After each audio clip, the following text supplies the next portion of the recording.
E você falou muito isso, né, da sua mãe que te colocou, eu acho que o esporte e os valores, né, o Bruninho sempre esteve muito com a nossa família e viu como o esporte ele molda um pouco essas famílias que estão desde cedo no esporte.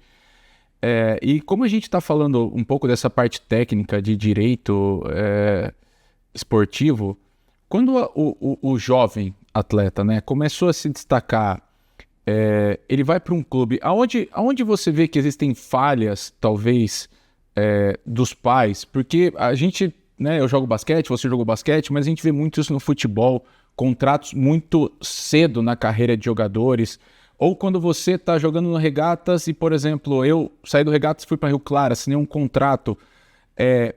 O direito hoje, esses contratos que se assinam de clube, formação e tudo mais, eles servem tanto para proteger o atleta, mas como proteger o clube também. E às vezes a gente assina porque eles são padronizados, vamos dizer assim, sem ter conhecimento.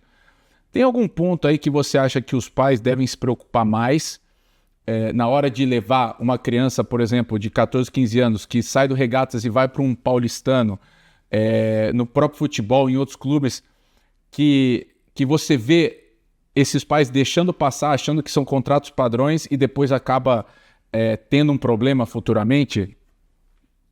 Esse é um momento muito. A sua pergunta, na verdade, é muito oportuna. É, porque a gente, quando eu digo a gente, né, acho que é, os pais e nós, enquanto envolvidos com esporte, não eu especificamente, que eu sou advogado, mas a gente falha no básico, no simples. Ainda que seja um contrato padronizado, e você falou uma coisa que é muito verdadeira. Muitas vezes o contrato é padronizado mesmo. Em regra, o clube vai definir como é esse contrato e você vai ter pouca ou nenhuma margem de ajuste. Às vezes isso realmente acontece, assim, desculpa, muitas vezes isso acontece, especialmente no começo da carreira. Quando o atleta já começa a ganhar alguma notoriedade, você consegue negociar os contratos um pouco mais, mas ainda assim o clube é um empregador. No fim do dia é uma relação de trabalho, empregador e empregado, e o empregador ele tem a vantagem econômica, e a vantagem econômica acaba sendo um norteador de quem vai ter mais força na negociação. Uhum. Mas ainda que se tenha um contrato padronizado, o que é fundamental é saber o que consta naquele contrato. Porque no fim do dia, é a ele que se vai recorrer quando houver uma disputa, ou quando o atleta quer sair, ou quando o clube quer mandar o atleta embora. E se você não sabe o que está acontecendo, isso, você só vai atrás dessa informação quando o problema chega, você realmente, ou você é pego de surpresa. É uma situação completamente inesperada, porque você não sabia. Daí você vai dizer, poxa, mas eu assinei, era padrão, eu confiei, eu acreditei. Não, não.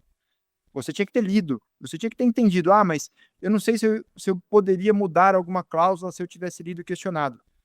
Tudo bem, mas você saberia onde estaria entrando.